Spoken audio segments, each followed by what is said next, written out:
जय जय सीताराम। निकसी वशिष्ठ द्वार भय ठाढ़े, देखे लोग बिरह दव दाढ़े। कही प्रिय बचन सकल समुझाए, विप्र वृंद रघुबीर बुलाए। राजमहल से निकलकर श्री रामचंद्र जी वशिष्ठ जी के दरवाजे पर जा खड़े हुए और देखा कि सब लोग विरह की अग्नि में जल रहे हैं। उन्होंने प्रिय वचन कहकर सबको समझाया। फिर श्री रामचंद्र जी ने ब्राह्मणों की मंडली को बुलाया। गुर सन कही बरशासन दीने, आदर दान विनय बस कीन्हे। जाचक दान मान संतोषे, मीत पुनीत प्रेम परितोषे। गुरु जी से कहकर उन सबको वर्षासन वर्ष भर का भोजन दिए और आदर दान तथा विनय से उन्हें वश में कर लिया। फिर याचकों को दान और मान देकर संतुष्ट किया तथा मित्रों को पवित्र प्रेम से प्रसन्न किया।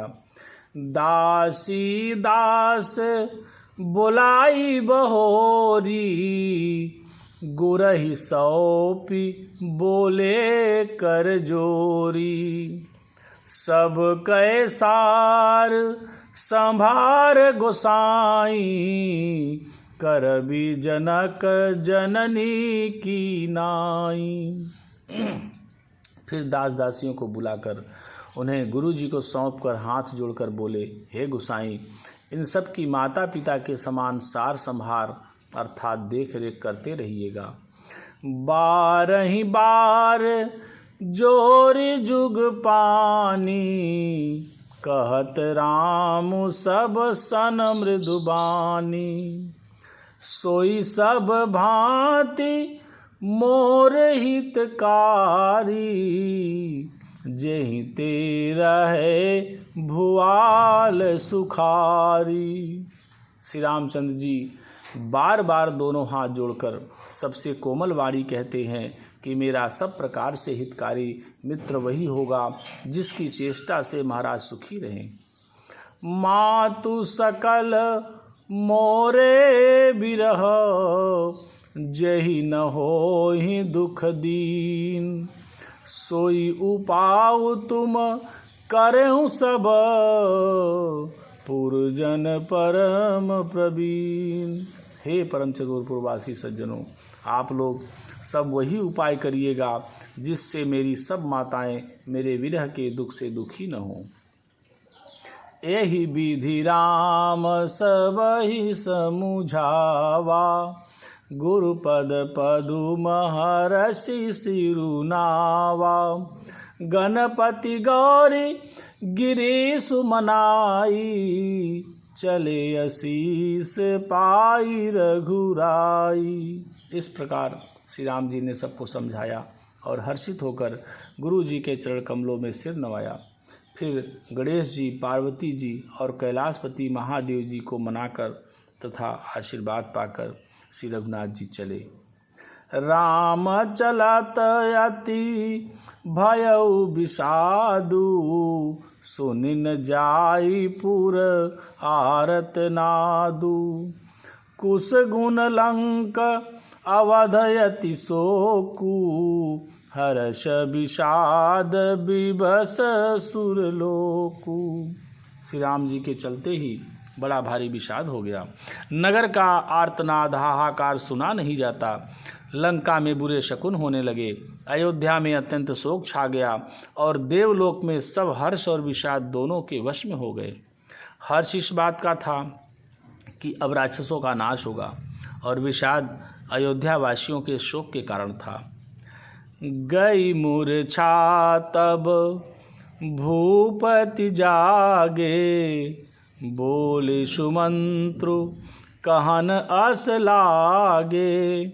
राम चले बन प्राण न जाहि, केहि सुख लागी रहत तन माही। मूर्छा दूर हुई तब राजा जागे और सुमंत्र को बुलाकर ऐसा कहने लगे, श्री राम वन को चले गए पर मेरे प्राण नहीं जा रहे हैं, न जाने ये किस सुख के लिए शरीर में टिक रहे हैं। एहि ते कवन व्यथा बलवाना, जो दुख पाई तजहि तनु प्राणा। पुनि धरि धीर कहीं नर नाहु, लय रथु संग सखा तुम जाहू। इससे अधिक बलवती और कौन सी व्यथा होगी जिस दुख को पाकर प्राण शरीर को छोड़ेंगे। फिर धीरज धरकर राजा ने कहा, हे सखा, तुम रथ लेकर श्री राम के साथ जाओ। सुठ सुकुमार कुमार दो, जनक सुता सुकुमारी। रथ चढ़ाई देखराई बनू, फिर हूँ गए दिन चारी। अत्यंत सुकुमार दोनों कुमारों को और सुकुमारी जानकी को रथ में चढ़ाकर वन दिखलाकर 4 दिन के बाद लौट आना। जो नहीं फिरहि धीर दो भाई, सत्य संध दृढ़ व्रत रघुराई। तो तुम अभिनय करहु कर जोरी, फेरिय प्रभु मिथिलेश किशोरी। यदि धैर्यवान दोनों भाई न लौटे, क्योंकि श्री रघुनाथ जी प्रण के सच्चे और दृढ़ता से नियम का पालन करने वाले हैं, तो तुम हाथ जोड़कर विनती करना कि हे प्रभु, जनक कुमारी सीता जी को तो लौटा दीजिए। जब सिय कानन देखी डराई, काहे हूँ मोरी सिख अवसर पाई। सास ससुर यस कहूँ संदेशु, पुत्री फिरिय बन बहुत कलेशु। जब सीता वन को देखकर डरें, तब मौका पाकर मेरी यह सीख उनसे कहना कि तुम्हारे सास और ससुर ने ऐसा संदेश कहा है कि हे पुत्री, तुम लौट चलो, वन में बहुत क्लेश है। पितु गृह कबहूँ ससुरारी, रहूँ जहाँ रुचि होई तुम्हारी। यही विधि करहूँ उपाय कदम्बा, फिरहित होई प्राण अवलंबा। कभी पिता के घर, कभी ससुराल, जहाँ तुम्हारी इच्छा हो वहीं रहना। इस प्रकार तुम बहुत से उपाय करना। यदि सीता जी लौट आई तो मेरे प्राणों को सहारा हो जाएगा। नाही तमोर मरनु परिणामा, कछु न बसाई भये विधि बामा। अस कही मुरुचि परा महिराऊ, राम लखनु सिय आनि दिखाऊ। नहीं तो अंत में मेरा मरण ही होगा। विधाता के विपरीत होने पर कुछ वश नहीं चलता। हा राम, हा लक्ष्मण और सीता को लाकर दिखाओ।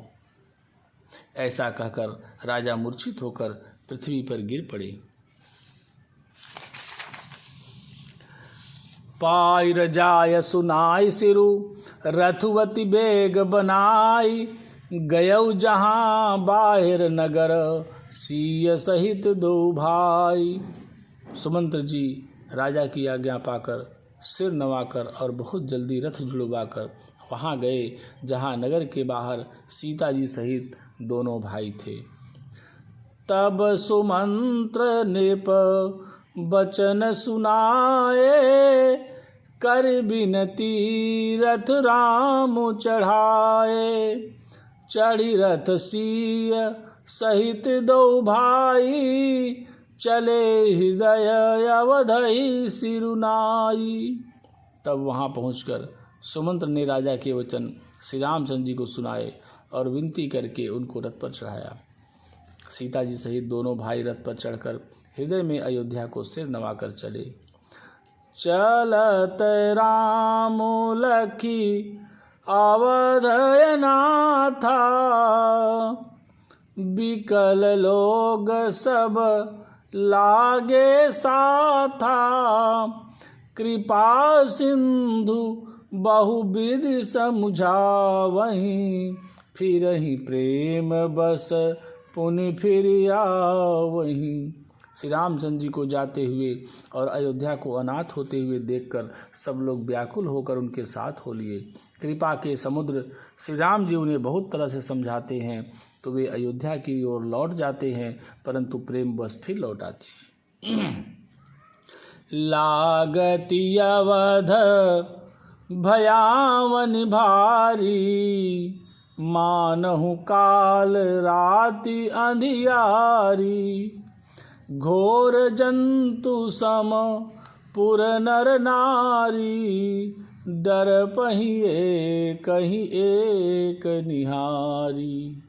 अयोध्यापुरी बड़ी डरावनी लग रही है, मानो अंधकारमयी काल रात्रि हो। नगर के नर नारी भयानक जंतुओं के समान एक दूसरे को देखकर डर रहे हैं। घर मसान परिजन जनुभूता, सुत हित मीत मनहु जमदूता। बागन बिटप बेली को मिलाही, सरित सरोवर देखिन जाही। घर शमशान, कुटुंबी भूत प्रेत और पुत्र हितैषी और मित्र मानो यमराज के दूत हैं।